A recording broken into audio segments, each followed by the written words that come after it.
আসসালামু আলাইকুম। সবাই কেমন আছেন? আলহামদুলিল্লাহ, আল্লাহর অশেষ রহমতে অনেক ভালো আছি। আপনারা সবাই কেমন আছেন? কমেন্টে বলে যাবেন। আসলে ভিডিও দিতে পারি না, ভয়েসগুলি সময় মতো দিতে পারি না, এর জন্য ফুল ভিডিও মানে বড় ভিডিও দিতে পারি না। শর্ট ভিডিওগুলি আমি দেই, ভয়েস দিতে পারি না। অনেক ইউটিউব আপনারাই জানে আমার সমস্যাগুলি, এর জন্য ভয়েস দিতে পারি না। ভয়েস ভিডিও দিতে হলে মানে একটু রিল্যাক্স হয়ে তারপর ভয়েস ভিডিও দিতে হয়, এর জন্য দিতে পারি না। অনেক ব্যস্ততার মধ্যে দিন গেলে আসলে ভিডিও দেওয়া, বড় ভিডিও দিতে সমস্যা একটু হতে হয়। তা চ্যানেলটা খোলা আছে, আলহামদুলিল্লাহ। চ্যানেলটা হয়তো সাবস্ক্রাইবার পূরণ হয় না, কেননা আমার কিন্তু ওয়াচ টাইম মোটামুটি আলহামদুলিল্লাহ অনেক ভালো আছে, এখনও কেটে নেয় নেয় বা কাটে নাই, জানি না সামনে কি হয়। মাঝে মাঝে মনে হয় এই চ্যানেলটা বন্ধ করে আর একটা চ্যানেল খুলি, কিন্তু আবার মনে হয় না, আর চ্যানেল খুলবো না।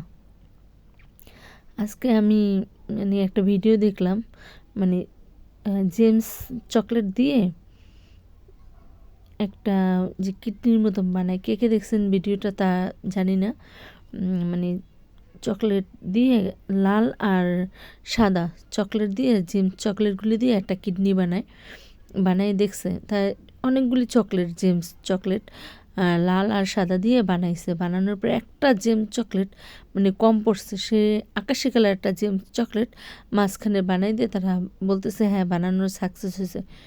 কোথা থেকে জানি একটা লোক আইসা আকাশি কালার জেমস চকলেটটা দেখতেছে, সব চকলেট একরকম, বাট আকাশি কালার চকলেটটাই মানে ভিন্ন, একটাই শুধু ওই এক পিস উঠাই মুখে দিয়ে খেয়ে ফেলছে। হ্যাঁ খেয়ে ফেলছে, সাথে সাথে অন্য বাকি চকলেটগুলি ঝরে পড়ে গেছে। কিছু কিছু মানুষের জীবন এরকমই, মানুষের থেকে কিছু এরকম করে যার সারা জীবন তার জন্য সব কিছু এলোমেলো হয়ে যায়। আসলে মানুষ বুঝতে হয় যে এরকম করা বা এরকম ঠিক না। সে যদি ভাবতো যে আকাশি কালার চকলেটটা আমি উঠাবো না, উঠালে হয়তো পুরো কিডনিটাই ভেঙে পড়ে যাবে, তাহলে আর সে দেখছে বুঝে শুনে হয়তো উঠাইছে টান দিয়ে, আস্তে আস্তে কিডনিটা ভেঙে পড়ে গেছে। কেউ কেউ হয়তো আমার ভিডিও দেখলে বলবে হ্যাঁ এরকম করে একটা উঠাইয়া খাইয়া ফেললে কিডনি পুরাটাই নষ্ট হয়ে যাবে, পচে যাবে। তুমি এই দুনিয়ায় করবা, ওই দুনিয়ায় কি করবা? সৎভাবে একটা কথা বললে যথেষ্ট, অসৎভাবে না। আর কিছু মানুষে আপনি অনেক কথা বলে বুঝাইতে পারবেন, আর কিছু কিছু মানুষ, যেমন আপনি বিড়াল, কিন্তু আমিও পালি, বাট আমার ঘরেও বিড়াল আছে। আমি একসময় বিড়ালের খুব ভয় পেতাম, তারপর একটা বিড়াল আসার পর থেকে আমি বিড়াল খুব পছন্দ করি। বিড়ালরে আপনি দেখবেন যতই ধাও দেন, মার দেন, সে আপনার কাছে চলে যাবেই। কিছু কিছু মানুষের মন মানে এরকম হয়ে গেছে, আল্লাহ তাদের হেদায়েত করুক, এতটুকুই আমার বলার, আর কিছুই বলার নাই। আর আমি আমার অল্প বয়সে, আমি আরও একটা ভিডিওতে বলছি, আমার অল্প বয়সে আমি অনেক পরিস্থিতিতে দেখছি, কিন্তু আমার চ্যানেলটার নাম তো হয়েছে আমার গল্প ফ্যামিলি ব্লগ। আমি নামটা দিছিলাম আমার চ্যানেলটা নিয়ে আমি ফ্যামিলি নিয়ে কাজ করব, কিন্তু 2 মাস যে আমার ভিডিওটা ছাড়ছি, ওই সঙ্গে আমার জীবনে এমন ফ্যামিলি মানে হয়েছে, আমার এলোমেলো হয়ে গেছে সব কিছু। মানে যাহা চ্যানেলটা খুলছে ওই সঙ্গে আমার আমার ফ্যামিলিটা খুব সুখী বা হ্যাপি একটা ফ্যামিলি ছিল। কিন্তু বলে না যে জেম চকলেটটার মতন একটা যদি আপনি উঠাই খেয়ে ফেলেন, পুরা কিডনিটাই আপনার নষ্ট হয়ে যাবে। এরকম আমারও হয়েছে, কার কাছে বলতে পারি না, কিছুই না। কিন্তু আমি বললাম না, আমার এক কথা ভিতরে কথা বললাম, আমার ছোট্ট জীবন, আমার খুব, আমার আমার চ্যানেলের নামটা যেহেতু আমার গল্প, তাহলে আমার গল্পটাই আমি বলি। আমার খুব অল্প বয়সে বিয়ে হয়েছে, অল্প বয়সে বেবি হয়েছে, বাট বড় হয়েছে, পড়াশোনাও করছে।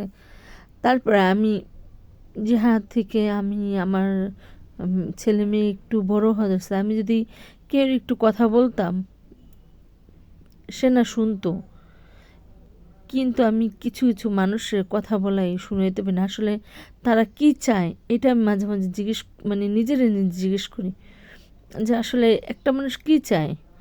আমি অনেক মানুষের বুঝাই পারি, কিন্তু দুই একটা মানুষ আমার লাইফে আছে, এদের কোনো কথা বুঝাই পারি না।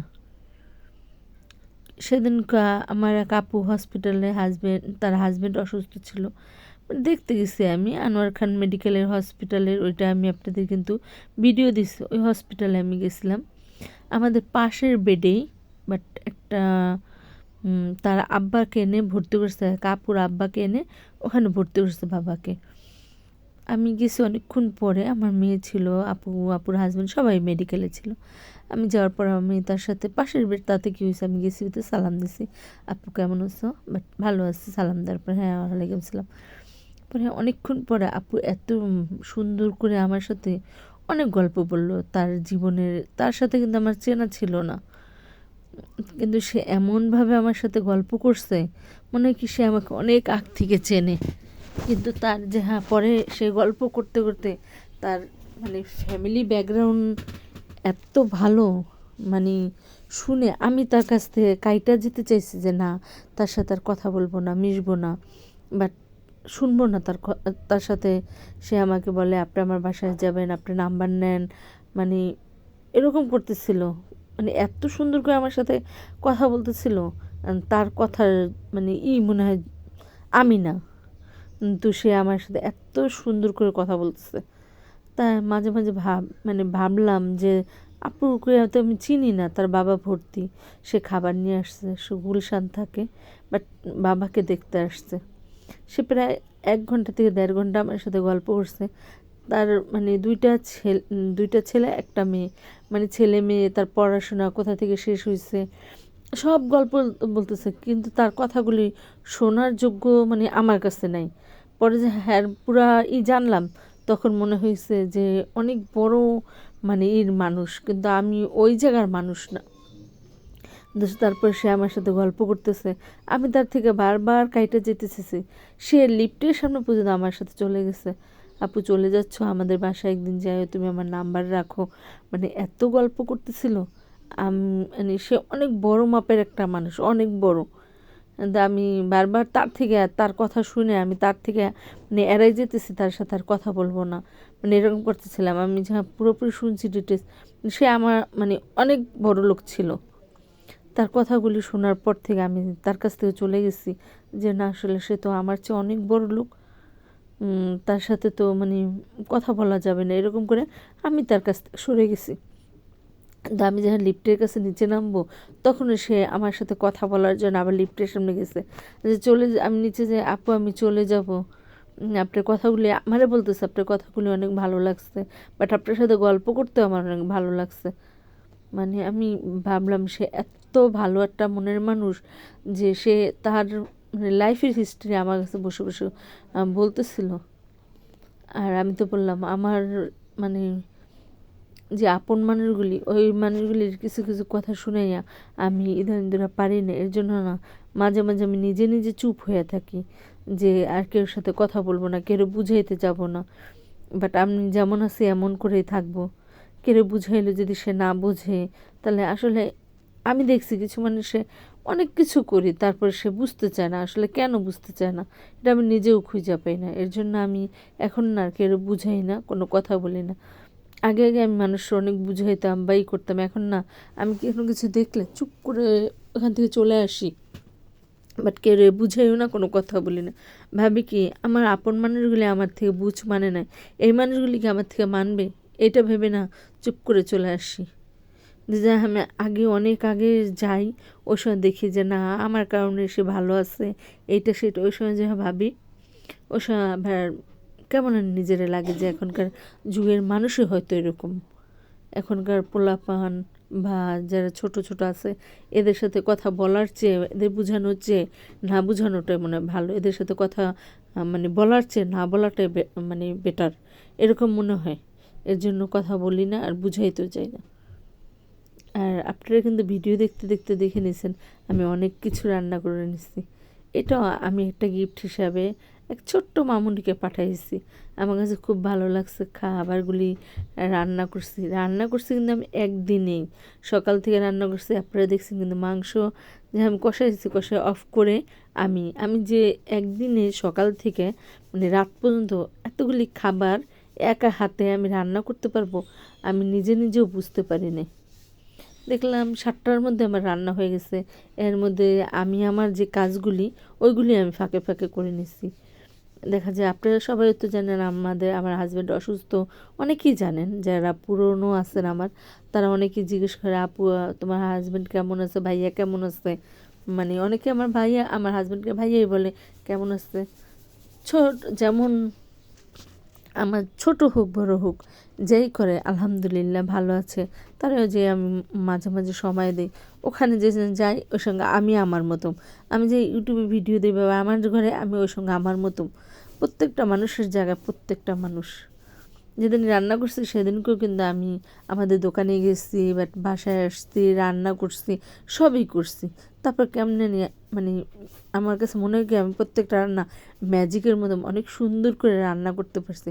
আমি প্রত্যেকটা ভিডিও একটু একটু করে নিচ্ছি। আর আমি কিন্তু প্রত্যেকটা ভিডিও মানে রান্নাগুলি এত সুন্দর করে আমার কাছে হয়ে গেছে কেন জানি, অনেক সুন্দর করে রান্নাগুলি হয়ে গেছে। তারপর আমি বললাম না আমি কিন্তু সব কাজগুলিও করে নিতে পারছি। যাক অনেক রান্না করলাম, অনেক গল্প করলাম, আমার জীবনের অনেক কাহিনী বললাম। সত্যি আমার জীবন থেকে আমি কিছু কিছু কাহিনী আপনাদের বললাম। আর রান্না করে ছোটো ছোটো করে পিস করে রোস্ট রান্না করছি। রোস্টের একটু টেস্টও বুঝলাম যে আমি রান্না করছি আমি খেয়ে না একটু দেখি না। আলহামদুলিল্লাহ অনেক মজা হয়েছিল। আমি মুরগিটা ভেজে রান্না করে আবার নিজেই খাইছি, অনেক ভালো লাগছে। আর এইটা ছিল পোলাওটা আমি সকালে রান্না করে দিয়েছিলাম খাবারটা। আর আমি বললাম না যদি মন থাকে একটুখানি কাজে আর একটুখানি কথায় মানুষ অনেক কিছু বোঝে। আর ভালোবাসাটা দূর থেকে হয় কাছ থেকে হয়। আপনি ভালো যারা রাখতে পারবেন তাদের সবসময় ভালো রাখতে পারবেন। আর এখানে আসলাম কখন জানেন, আমি বলি না মাঝে মাঝে আমার হাজব্যান্ডের কাছে আমি দোকানে যাই, মাঝে মাঝে না প্রায় সময় যাই, আবার প্রতিদিনও যাই। আমার হাজব্যান্ডের দোকানটা হচ্ছে 10-এর, ওখানে যাই। যাওয়ার পর ওখানে একটা মার্কেট বাট একটা রেস্টুরেন্টের উপরে তারা প্রতি শুক্রবার হয়তো রেস্টুরেন্টটা করে। আর এমনি সময় 3 দিনের জন্য ওই যে আপুরা দেখা যায় পেজ আছে বা 3 পিসের ব্যবসা করে, কসমেটিকের ব্যবসা করে, ওই আপুদের 3 দিন করে দেয়। ওই আপুরা মেলা বসায় 3 দিন। তাই আমার বড় আপু মাঝে মাঝে যায়, বলে যে যাবি, না আমি যাব না। তো আজকে একটু গেলাম। এটা ছিল আমার আপুর ননাসের ছেলে আর এই পিচ্চিটা ছিল আমার বড় আপুর ছেলে। তা আমরা 3 জনেই গেলাম, যে ঘুরে আসছি। যে ছেলেটা দেখলেন না ওইটা হয়েছে আমার বোনের হয়েছে ননাসের ছেলে। ও বলতেছে আমিও যাবো তোমাদের সাথে। ওটাও নিয়ে গেলাম, একটু ঘুরলাম। ও কিন্তু ভিডিও করলো, বাট ভালো লাগে। ওটা ছোট ছোট মানুষ তারপর। আর এই যে এই আপুর একটা পেজ, এই পেজে আপনি এই পেজটায় যে দেওয়া আছে এই পেজে আপনি অনেক কিছু পেয়ে যাবেন। সবাই ভালো থাকেন, সুস্থ থাকেন, নিরাপদে থাকেন। সুন্দর করে একটা কমেন্ট করবেন। আল্লাহ হাফেজ।